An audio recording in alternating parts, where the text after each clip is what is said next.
Section C, chapter number 1. The name of the chapter is The School for Sympathy, and the name of the writer is E.V. Lucas. ਹੁਣ ਇਸ chapter ਦੇ ਵਿੱਚ EV ਲਿਊਕਸ ਨੇ ਇੱਕ real life ਦੇ school ਬਾਰੇ ਦੱਸਿਆ ਹੈ। ਇਸ ਸਕੂਲ ਨੂੰ ਕਹਿੰਦੇ ਅਸੀਂ ਕੀ ਕਹਿੰਦੇ ਸੀ?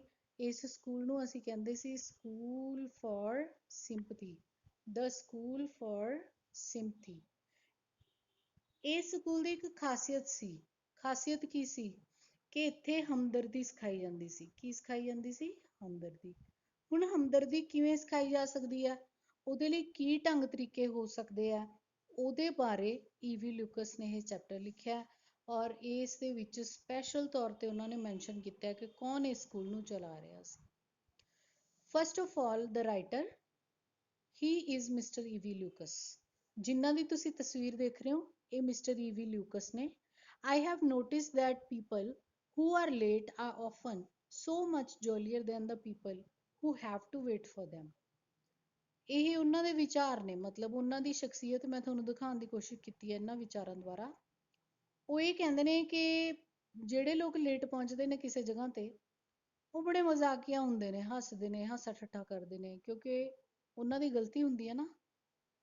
ਉਲਟਾ ਜਿਹੜੇ ਲੋਕ ਉੱਥੇ ਬੈਠੇ ਪਹਿਲਾਂ ਉਹਨਾਂ ਦਾ ਇੰਤਜ਼ਾਰ ਕਰ ਰਹੇ ਹੁੰਦੇ ਨੇ ਉਹ ਥੋੜੇ ਨਾਰਾਜ਼ ਹੁੰਦੇ ਨੇ, ਇਸ ਲਈ ਉਹ ਜ਼ਿਆਦਾ ਖੁਸ਼ ਨਹੀਂ ਹੁੰਦੇ। ਉਹਨਾਂ ਦੇ ਕਹਿਣ ਦਾ ਮਤਲਬ ਕਿ ਲੋਕ ਸੀਰੀਅਸ ਨਹੀਂ ਲੈਂਦੇ ਆਪਣੀ ਕਿਸੇ ਗੱਲ ਨੂੰ, ਤੇ ਇਹ ਚੀਜ਼ ਉਹਨਾਂ ਨੂੰ ਚੰਗੀ ਨਹੀਂ ਲੱਗਦੀ। ਇਸ ਤੋਂ ਪਹਿਲਾਂ ਕਿ ਆਪਾਂ ਪੂਰਾ ਚੈਪਟਰ ਪੜ੍ਹੀਏ, ਮੈਂ ਤੁਹਾਨੂੰ ਪਹਿਲੇ ਵਰਡ ਮੀਨਿੰਗ ਦੱਸਦਾ। ਇਸ ਦੇ ਵਿੱਚ ਕੁਝ ਸ਼ਬਦ ਆਉਂਦੇ ਆ ਇਸ ਚੈਪਟਰ ਦੇ ਵਿੱਚ। First word is ਐਵੀਡੈਂਟਲੀ।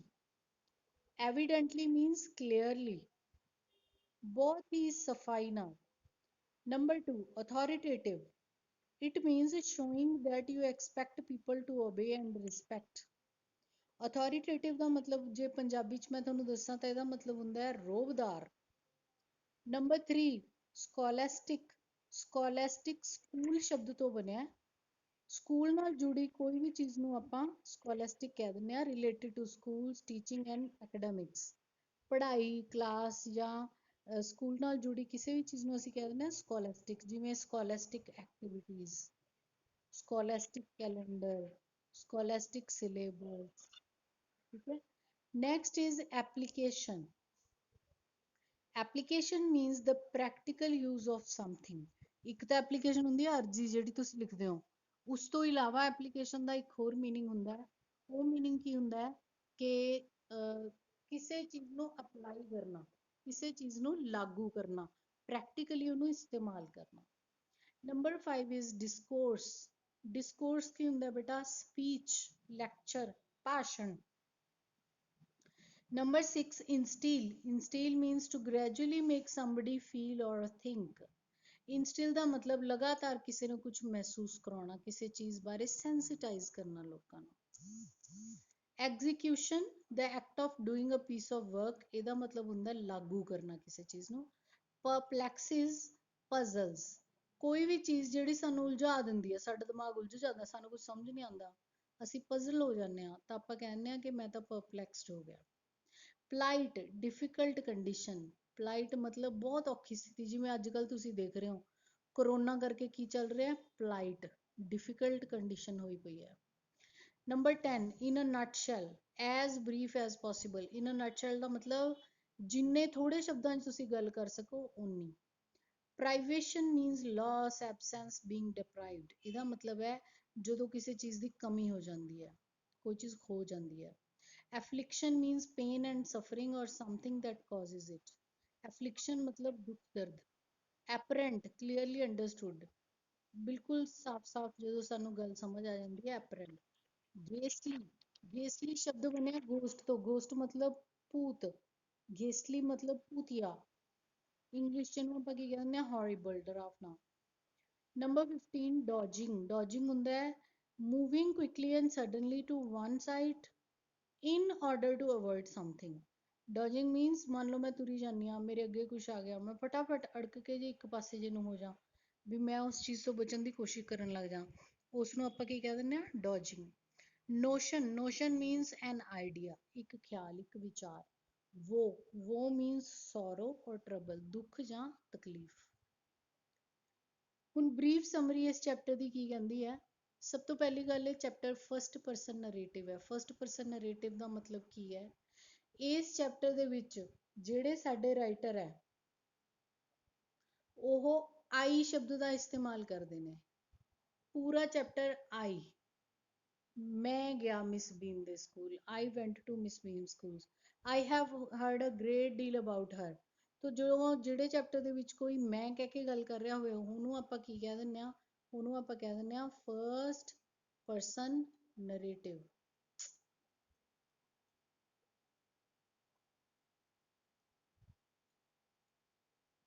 This is known as first person narrative.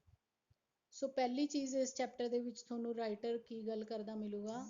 ਆਈ ਦੇ ਨਾਲ ਗੱਲ ਕਰਦਾ ਮਿਲੂਗਾ। Second thing, he had heard a lot about this school. ਫਿਰ ਉਹ ਆ ਕੇ ਮਿਸ ਬੀਮ ਨੂੰ ਕਹਿੰਦਾ ਕਿ ਮੈਂ ਤੁਹਾਡੇ ਸਕੂਲ ਬਾਰੇ ਬਹੁਤ ਕੁਝ ਸੁਣਿਆ। he had not visited the school earlier. ਹੁਣ ਤੱਕ ਮੈਂ ਤੁਹਾਡੇ ਸਕੂਲ ਨੂੰ ਵਿਜ਼ਿਟ ਨਹੀਂ ਕੀਤਾ ਸੀਗਾ। ਤੇ I was curious to learn. Curious ਕੀ ਹੁੰਦਾ ਬੇਟੇ? ਉਤਸੁਕ। ਕਿਊਰੀਅਸ ਕੀ ਹੁੰਦਾ ਹੈ? ਉਤਸੁਕ। ਮੈਂ ਤੁਹਾਡੇ ਸਕੂਲ ਦੀ ਇੰਨੀ ਤਾਰੀਫ ਸੁਣ ਚੁੱਕਿਆ ਸੀ ਕਿ ਮੈਂ ਉਤਸੁਕ ਹੋ ਚੁੱਕਿਆ ਸੀ ਕਿ ਮੈਂ ਜਾ ਕੇ ਦੇਖ ਕੇ ਆਵਾਂ, ਕਿਉਂਕਿ ਤੁਹਾਡਾ ਸਕੂਲ ਕੀ ਹੈ? ਯੂਨੀਕ ਹੈ। ਯੂਨੀਕ ਦਾ ਮਤਲਬ ਕੀ ਹੁੰਦਾ ਕਲਾਸ? ਯੂਨੀਕ ਦਾ ਮਤਲਬ ਹੁੰਦਾ ਵੱਖਰਾ, ਸਭ ਤੋਂ ਅਲੱਗ, ਵੱਖਰਾ, ਅਨੋਖਾ। ਤੁਹਾਡਾ ਸਕੂਲ ਹੈ ਜਿਹੜਾ ਉਹ ਅਨੋਖੀ ਕਿਸਮ ਦਾ ਸਕੂਲ ਹੈ। ਔਰ ਮੇਰਾ ਜੀ ਸੀਗਾ ਕਿ ਮੈਂ ਤੁਹਾਡੇ ਸਕੂਲ ਨੂੰ ਦੇਖਾਂ ਔਰ ਤੁਹਾਡੇ ਸਕੂਲ ਦੇ ਸਕੋਲੈਸਟਿਕ ਮੈਥਡਸ ਨੂੰ ਦੇਖਾਂ। ਸਕੋਲੈਸਟਿਕ ਮੈਥਡਸ ਕੀ ਹੁੰਦੇ ਨੇ ਬੇਟੇ? ਪੜ੍ਹਾਉਣ ਦੇ ਢੰਗ ਤਰੀਕੇ। ਨਾਓ ਜਦੋਂ ਮਿਸ ਬੀਮ ਨੂੰ ਇਹ ਸਾਰੀਆਂ ਗੱਲਾਂ ਕਹੀਆਂ ਜਾਂਦੀਆਂ ਨੇ ਤਾਂ miss Beam told the author that her school taught normal subject.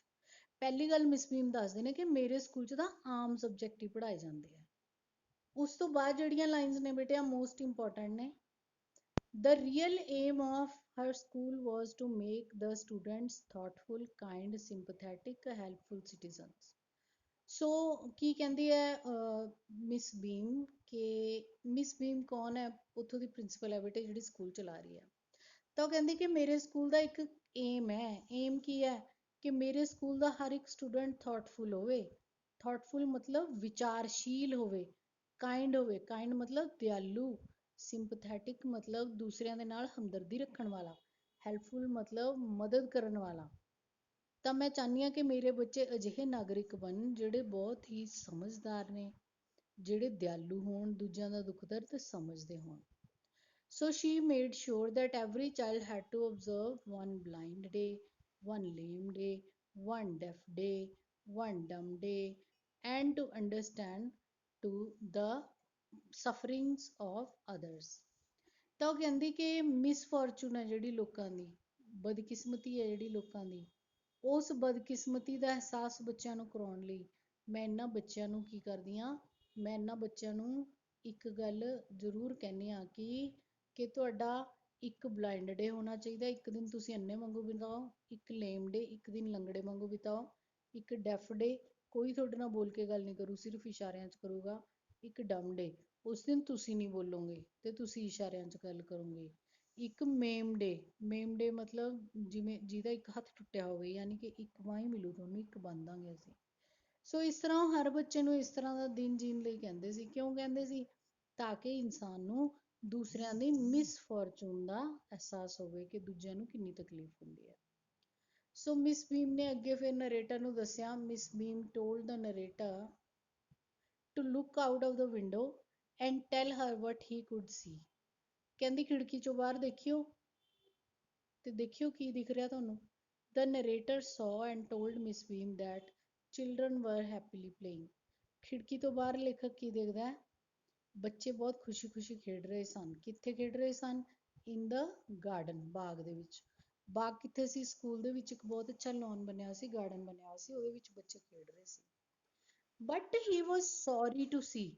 ਇੱਕ ਚੀਜ਼ ਦੇਖ ਕੇ ਉਹਨੂੰ ਬੜਾ ਅਫਸੋਸ ਹੋਇਆ। ਕੀ ਦੇਖ ਕੇ? ਮੈਨੀ ਆਫ ਦੈਮ ਵਰ ਕ੍ਰਿਪਲਡ। ਕ੍ਰਿਪਲਡ ਹੁੰਦਾ ਬੱਚੇ ਹੈਂਡੀਕੈਪਡ ਜਾਂ ਅਪੰਗ। ਤਾਂ ਜਿਹੜੇ ਬੱਚੇ ਖੇਡ ਰਹੇ ਸੀ ਉਹਨਾਂ ਚੋਂ ਜ਼ਿਆਦਾਤਰ ਬੱਚੇ ਕੀ ਸੀ? ਅਪੰਗ ਸੀ। ਉਹ ਤਾਂ ਪਰੇਸ਼ਾਨ ਹੋ ਗਿਆ। Miss Beam laughed. ਜਦੋਂ ਉਹਨੇ ਕਿਹਾ ਵੀ ਮਿਸ ਬੀਮ ਇਹ ਤਾਂ ਸਾਰੇ ਅਪੰਗ ਨੇ, ਤਾਂ ਮਿਸ ਬੀਮ ਹੱਸਣ ਲੱਗ ਗਈ। ਹੁਣ ਕਿਸੇ ਦੇ ਅਪੰਗ ਕਹੇ ਤੋਂ ਆਪਾਂ ਹੱਸਦੇ ਨਹੀਂ, ਪਰ ਮਿਸ ਬੀਮ ਦੇ ਹੱਸਣ ਦਾ ਇੱਕ ਕਾਰਨ ਸੀ She told that they were not really handicapped, only acting. ਉਹ ਕਹਿੰਦੀ ਕਿ ਇਹ ਬੱਚੇ ਸੱਚਮੁੱਚ ਹੈਂਡੀਕੈਪਡ ਥੋੜੀ ਨੇ, ਜਿਹੜਾ ਤੁਹਾਨੂੰ ਅੰਨਾ ਦਿਖ ਰਿਹਾ ਸੱਚੀ ਅੰਨਾ ਨਹੀਂ ਹੈਗਾ, ਜਿਹੜਾ ਲੰਗੜਾ ਦਿਖ ਰਿਹਾ ਸੱਚੀ ਲੰਗੜਾ ਨਹੀਂ ਹੈਗਾ। ਸੋ ਇਹ ਤਾਂ ਨੋਰਮਲ ਬੱਚੇ ਨੇ।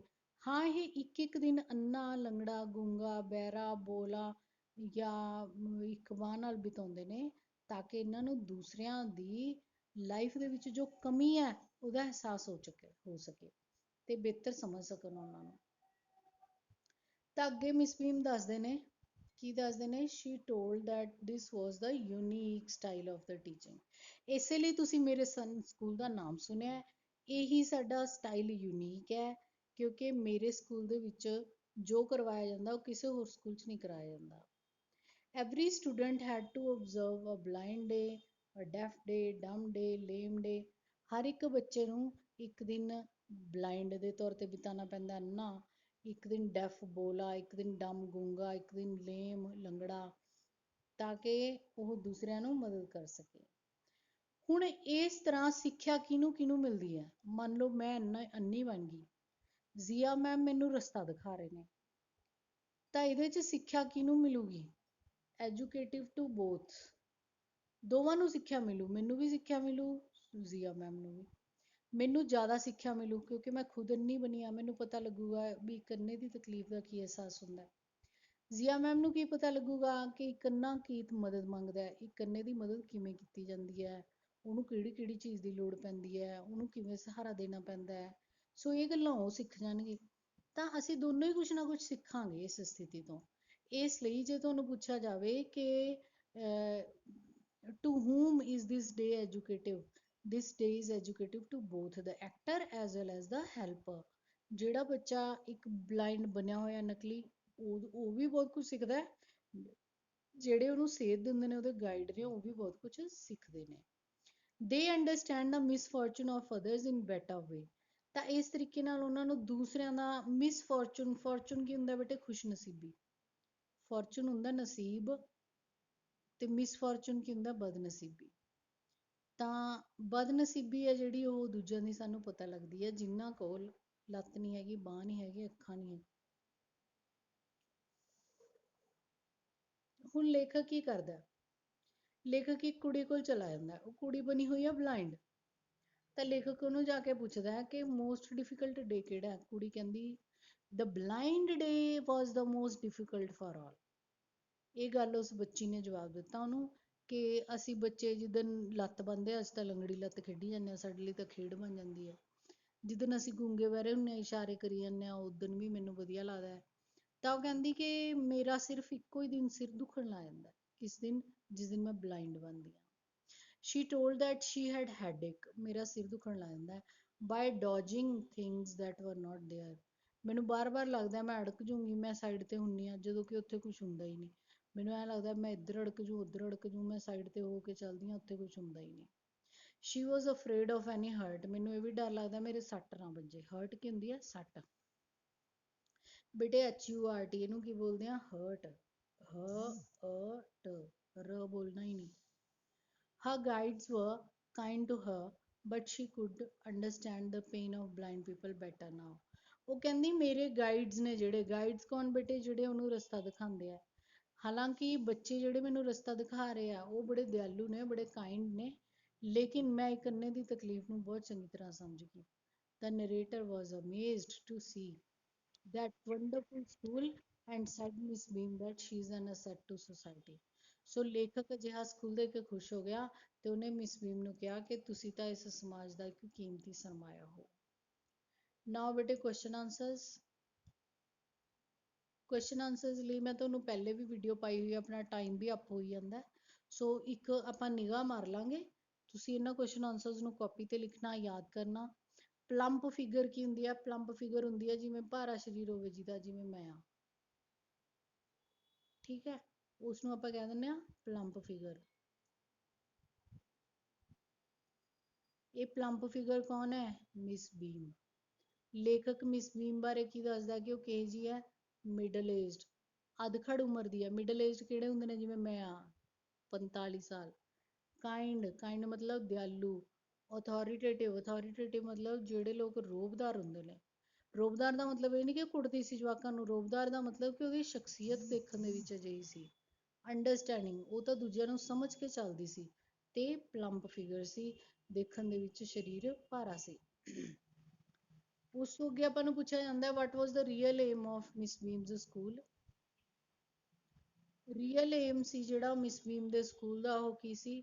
To instil to instil the thoughtfulness, humanity and good citizenship। ਤਿੰਨ ਚੀਜ਼ਾਂ, thoughtfulness, humanity and good citizenship। ਚੰਗੇ ਨਾਗਰਿਕ ਬਣਾਉਣਾ, ਆਪਣੇ ਨਾਗਰਿਕਾਂ ਨੂੰ ਕਿਹੋ ਜਿਹੇ ਬਣਾਉਣਾ? thoughtful ਬਣਾਉਣਾ, ਵਿਚਾਰਸ਼ੀਲ ਬਣਾਉਣਾ, ਹਿਊਮੈਨਿਟੀ ਇਨਸਾਨੀਅਤ ਉਹਨਾਂ ਦੇ ਵਿੱਚ ਪੈਦਾ ਕਰਨਾ, ਗੁੱਡ ਸਿਟੀਜ਼ਨ ਅੱਛੇ ਨਾਗਰਿਕ ਬਣਾਉਣਾ। What did the author feel? Why did the author feel sorry? ਜ਼ਿਆਦਾਤਰ sorry ਕਿਉਂ ਮਹਿਸੂਸ ਕੀਤਾ ਲੇਖਕ ਨੇ? ਕਿਉਂਕਿ ਉਸਨੂੰ ਕੀ ਲੱਗਿਆ ਸੀ ਕਿ those children were not normal, but later on he came to know that they were normal। ਪਤਾ ਲੱਗਿਆ ਕਿ ਤੇ normal ਬੱਚੇ ਹੀ ਨੇ।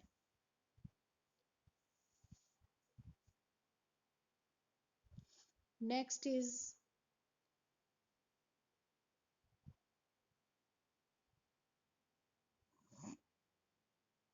were the children playing in the ground really handicapped?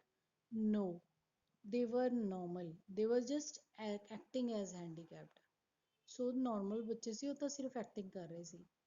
Number 5, why were the children acting to be blind, deaf or lame? ਅੱਛਾ ਜੀ, acting ਕਰ ਰਹੇ ਸੀ, acting ਕਿਉਂ ਕਰ ਰਹੇ ਸੀ? They were acting to be blind, deaf and lame in order to get the real appreciation and understanding of the misfortune of others। ਤਾਂ ਕਿ ਉਹ ਦੂਸਰਿਆਂ ਦੇ ਦੁੱਖ ਤਕਲੀਫ ਨੂੰ ਸਮਝ ਸਕਣ, ਇਸ ਲਈ ਉਹ ਇਸ ਤਰ੍ਹਾਂ ਇੱਕ ਇੱਕ ਦਿਨ ਬਿਤਾਉਂਦੇ ਆ। Number 6, what is the educative value of a blind, deaf or lame day? ਤਾਂ ਇਸ ਸਾਰੇ ਦਿਨ ਮਨਾਉਣ ਦੀ ਕੀ ਸਿੱਖਿਆ ਬਣਦੀ ਸੀ, ਕੀ ਇਹ ਤੋਂ ਸਿੱਖਿਆ ਲੈਂਦੇ ਸੀ ਬੱਚੇ? They were able to understand the misfortune of others। ਦੂਸਰਿਆਂ ਦਾ ਦੁੱਖ ਸਮਝਣ ਦੇ ਕਾਬਿਲ ਹੋ ਜਾਂਦੇ ਸੀ। ਹਾਂਜੀ class, which day was the most difficult day? ਹਾਂਜੀ ਆਨਸਰ ਦਿਓ ਮੈਨੂੰ। ਸਭ ਤੋਂ ਔਖਾ ਦਿਨ ਕਿਹੜਾ ਕਹਿੰਦੀ ਹੈ ਉਹ ਲੜਕੀ? ਹਾਂਜੀ ਕੀ ਬੋਲੇ? ਬਲਾਈਂਡ ਡੇ ਵਾਸ ਦਾ ਮੋਸਟ ਡਿਫਿਕਲਟ ਡੇ। ਅੰਨਾ ਦਿਨ ਸੀ ਜਿਹੜਾ ਉਹ ਸਭ ਤੋਂ ਔਖਾ ਸੀ। whom did miss beam lead author to? ਕਿਹਦੇ ਕੋਲ ਲੈ ਕੇ ਗਈ ਮਿਸ ਬੀਮ ਲੇਖਕ ਕੋਲ? Miss Beam led author to a girl with the bandaged eyes। ਤਾਂ ਇੱਕ ਲੜਕੀ ਦੀਆਂ ਅੱਖਾਂ ਤੇ ਪੱਟੀ ਬੰਨੀ ਹੋਈ ਸੀ, ਉਹਦੇ ਕੋਲ ਲੈ ਗਈ। she was observing her blind day। ਉਹ ਲੜਕੀ ਨੇ ਪੱਟੀ ਕਿਉਂ ਬੰਨੀ ਸੀ? ਕਿਉਂਕਿ ਉਹ ਆਪਣਾ ਅੰਨਾ ਦਿਨ ਬਿਤਾਉਂਦੀ ਸੀ। ਸਕੂਲ ਫॉर ਸਿੰਪਥੀ ਦੇ ਵਿੱਚ ਜਿਹਨੂੰ ਬਲਾਈਂਡ ਡੇ ਮਿਲਦਾ ਸੀ ਨਾ, ਉਹਨੂੰ ਰਾਤ ਨੂੰ 12 ਵਜੇ ਹੀ ਪੱਟੀ ਬੰਨ ਦਿੰਦੇ ਸੀ ਉਹਦੀਆਂ ਅੱਖਾਂ ਤੇ, ਤੇ ਉਹ ਸਵੇਰੇ ਇੱਕ ਅੰਨੇ ਦੇ ਤੌਰ ਤੇ ਉੱਠਦਾ ਤੇ ਆਪਣੇ ਕੰਮ ਕਰਦਾ। Question number 9, how did the girl with the bandaged eye feel on her blind day? ਤਾਂ ਉਸ ਲੜਕੀ ਨੇ ਕੀ ਕਿਹਾ ਸੀਗਾ ਕਿ ਮੈਨੂੰ ਅੰਨਾ ਦਿਨ ਕਿਹੋ ਜਿਹਾ ਲੱਗਦਾ ਹੈ? ਉਹਨੇ ਕੀ ਕਿਹਾ ਸੀ? ਇਟ ਵਾਸ ਟੈਰੀਬਲ, ਬਹੁਤ ਡਰਾਵਨਾ ਹੈ। ਸ਼ੀ ਹੈਡ ਅ ਹੈਡੇਕ, ਮੇਰਾ ਸਿਰ ਦੁਖਣ ਲੱਗ ਜਾਂਦਾ। ਬਾਈ ਡੋਜਿੰਗ ਦ ਥਿੰਗਸ ਦੈਟ ਵਰ ਨਾਟ ਦੇਅਰ, ਜਿਹੜੀਆਂ ਚੀਜ਼ਾਂ ਹੁੰਦੀਆਂ ਵੀ ਨਹੀਂ ਮੈਂ ਉਹਨਾਂ ਨੂੰ ਢੋਈ ਜਾਂਦੀ ਹਾਂ, ਭਰੇ ਹੋਈ ਜਾਂਦੀ ਹਾਂ। Next is what does the girl tell the author about her guides? ਹੁਣ ਉਹ ਕਹਿੰਦਾ ਕਿ ਤੇਰੇ ਮਾਰਗਦਰਸ਼ਕ ਤੇਰੇ ਨਾਲ ਦਿਆਲੂ ਸੀ। she told that guides were kind to her। ਹਾਂ, ਉਹ ਮੇਰੇ ਨਾਲ ਦਿਆਲੂ ਸੀ। What according to the girl with the bandaged eyes is almost a fun? ਸਭ ਤੋਂ ਜ਼ਿਆਦਾ ਮਜ਼ਾ ਉਹ ਕਿਸ ਦਿਨ ਕਰਦੇ ਨੇ? She tells the narrator that lame day is almost a fun for children। ਜਿਸ ਦਿਨ ਉਹਨਾਂ ਦੀ ਲੱਤ ਬੰਨੀ ਜਾਂਦੀ ਆ, ਉਹ ਲੰਗੜੀ ਲੱਤ ਖੇਡੀ ਜਾਂਦੇ ਨੇ, ਉਹ ਉਸ ਦਿਨ ਉਹ ਪੂਰੀਆਂ ਮਸਤੀਆਂ ਮਾਰਦੇ ਨੇ, ਉਹ ਉਹਨਾਂ ਲਈ ਤਕਲੀਫ ਨਹੀਂ ਹੁੰਦਾ। What does she say that her headache all the time on her blind day? Why does she say? ਉਸਨੇ ਕਿਉਂ ਕਿਹਾ ਕਿ ਮੇਰਾ ਸਿਰ ਦੁਖਣ ਲੱਗ ਜਾਂਦਾ? ਸਿਰ ਕਿਉਂ ਦੁਖਦਾ ਹੈ? ਕਿਉਂਕਿ ਦੇਖੋ ਹੁਣ ਉਹ ਐਕਚੁਅਲੀ ਅੰਨੀ ਤਾਂ ਹੈ ਨਹੀਂ, ਉਹਨੂੰ ਪਤਾ ਵੀ ਨਹੀਂ ਕਿ ਕਿੱਥੇ ਪਿਆ। ਤੇ ਜਦੋਂ ਉਹ ਅੰਨਾ ਬਣਦੀ ਆ, ਸਾਰਾ ਦਿਨ ਟੋਂਦੀ ਫਿਰੀ ਜਾਂਦੀ ਹੈ, ਤਾਂ ਉਸ ਦੇ ਨਾਲ ਉਹਨੂੰ ਕੀ ਹੋਣ ਲੱਗ ਜਾਂਦਾ? ਸਿਰ ਦੁਖਣ ਲੱਗ ਜਾਂਦਾ ਹੈ। ਕਿਉਂਕਿ ਕਿੰਨੀਆਂ ਚੀਜ਼ਾਂ ਉਹ ਸੋਚਦੀ ਇੱਥੇ ਪਈ ਹੋਊਗੀ, ਬਚ ਜਾਂ, ਉੱਥੇ ਉਹ ਚੀਜ਼ ਹੁੰਦੀ ਹੋਊਗੀ। Her headaches all the time to dodge the things that were not there। ਅਜਿਹੀਆਂ ਚੀਜ਼ਾਂ ਤੋਂ ਬਚਾਉਣ ਦੇ ਚੱਕਰ 'ਚ ਉਹਦਾ ਸਿਰ ਦੁਖਣ ਲੱਗ ਜਾਂਦਾ ਹੈ। She feels that something might hurt her। ਉਹਨੂੰ ਡਰ ਲੱਗਦਾ ਮੇਰੇ ਕੁਝ ਵੱਜੇ ਨਾ। ਐਸੇ ਤਰੀਕੇ ਨਾਲ ਬਾਕੀ ਦੇ ਕੁਐਸਚਨ ਨੇ ਬੇਟਾ। ਇਹਦੇ ਵਿੱਚ ਮਿਸ ਬੀਮ ਦਾ ਕੈਰੈਕਟਰ ਸਕੈਚ ਵੀ ਹੈ, ਚੈਪਟਰ ਵੀ ਹੈ, ਤੇ ਉਸ ਤੋਂ ਬਾਅਦ ਇੱਕ ਐਕਟੀਵਿਟੀ ਵੀ ਹੈ ਤੁਹਾਡੇ ਲਈ। Describe the picture using a short paragraph using the words given below. ਹੁਣ ਇੱਥੇ ਤੁਸੀਂ ਕੀ ਲਿਖਣਾ ਹੈ, ਇਸ ਪਿਕਚਰ ਨੂੰ ਡਿਸਕ੍ਰਾਈਬ ਕਰਨਾ, ਜਿਹੜੀ ਪਿਕਚਰ ਤੁਹਾਡੇ ਸਾਹਮਣੇ ਹੈ। ਆਹ ਪਿਕਚਰ ਨੂੰ ਡਿਸਕ੍ਰਾਈਬ ਕਰਨਾ ਹੈ ਭਗਵਾਨ, ਆਹ ਪਿਕਚਰ ਨੂੰ। ਇਹ ਬਿਲਕੁਲ ਮਿਸਬੀਮ ਇਹ ਜੀ ਸੀ। ਮਿਡਲ ਏਜਡ ਹੈ ਇਹ, ਮਿਡਲ ਏਜਡ ਮਤਲਬ 40 ਪਲੱਸ ਹੈ ਵੂਮਨ।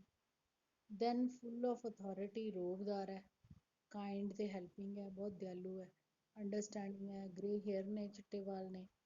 ਪਲਮ ਫਿਗਰ ਹੈ, ਭਾਰਾ ਸਰੀਰ ਹੈ। ਸੋ ਇਸ ਤਰੀਕੇ ਨਾਲ ਤੁਸੀਂ ਕੀ ਕਰੋਗੇ, ਤੁਸੀਂ ਇਸ ਐਕਟੀਵਿਟੀ ਤੁਹਾਨੂੰ ਦਿੱਤੀ ਹੈ, ਤੁਹਾਡਾ ਹੋਮਵਰਕ ਹੈ ਕਿ ਤੁਸੀਂ ਮਿਸ ਬੀਮ ਬਾਰੇ ਥੋੜ੍ਹੀਆਂ ਜਿਹੀਆਂ ਲਾਈਨਾਂ ਲਿਖੋਗੇ। ਇਸ ਤੋਂ ਇਲਾਵਾ ਸਾਰੇ ਕੁਐਸਚਨ ਆਨਸਰ ਤੁਹਾਡੇ ਕੋਲ ਹੈਗੇ ਨੇ, ਪੜ੍ਹਨੇ ਆ, ਸਭ ਕੁਝ ਯਾਦ ਕਰਨਾ ਹੈ।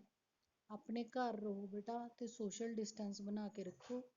ਇੱਕ ਕੱਲ ਵੀ ਮੈਂ ਅਪੀਲ ਕੀਤੀ ਸੀ, ਪਲੀਜ਼ ਘਰੋਂ ਬਾਹਰ ਬਿਲਕੁਲ ਨਾ ਨਿਕਲੋ, ਕਿਉਂਕਿ ਕਰੋਨਾ ਦੀ ਤੀਜੀ ਲਹਿਰ ਆਉਣ ਵਾਲੀ ਹੈ। ਉਹ ਇਸ ਤੋਂ ਵੀ ਜ਼ਿਆਦਾ ਖਤਰਨਾਕ ਹੈ ਤੇ ਇੱਕ ਬਲੈਕ ਫੰਗਸ ਵੀ ਫੈਲੀ ਹੋਈ ਹੈ। ਐਕਚੁਅਲੀ ਜਦੋਂ ਤੱਕ ਸਾਡੇ ਤੇ ਕੋਈ ਮੁਸੀਬਤ ਨਹੀਂ ਆਈ, ਸਾਨੂੰ ਲੱਗਦਾ ਹੈ ਕਿ ਮੁਸੀਬਤ ਹੈ ਹੀ ਨਹੀਂ, ਪਰ ਜਦੋਂ ਆ ਜਾਂਦੀ ਹੈ ਇਨਸਾਨ ਨੂੰ ਉਦੋਂ ਪਤਾ ਲੱਗਦਾ ਹੈ ਕਿ ਮੁਸੀਬਤ ਕੀ ਚੀਜ਼ ਹੈ। ਸੋ ਪਰਿਵਾਰਾਂ ਦੇ ਪਰਿਵਾਰ ਉਜੜ ਗਏ, ਇੱਕ ਇੱਕ ਘਰ 'ਚ ਕਈ ਕਈ ਮੌਤਾਂ ਹੋ ਗਈਆਂ, ਅਜਿਹੀਆਂ ਸਥਿਤੀਆਂ ਬਣੀਆਂ ਹੋਈਆਂ ਨੇ। ਸੋ ਇਹਨੂੰ ਬੇਟੇ ਨੋਨ ਸੀਰੀਅਸਲੀ ਨਾ ਲਓ ਵੀ ਸਾਨੂੰ ਕੀ ਹੁੰਦਾ, ਸਾਨੂੰ ਕੁਛ ਨਹੀਂ ਹੁੰਦਾ, ਇਹੋ ਜਿਹੀ ਕੋਈ ਗੱਲ ਨਹੀਂ। ਕੋਈ ਵੀ ਇਨਸਾਨ ਬਿਮਾਰ ਹੋ ਸਕਦਾ ਹੈ।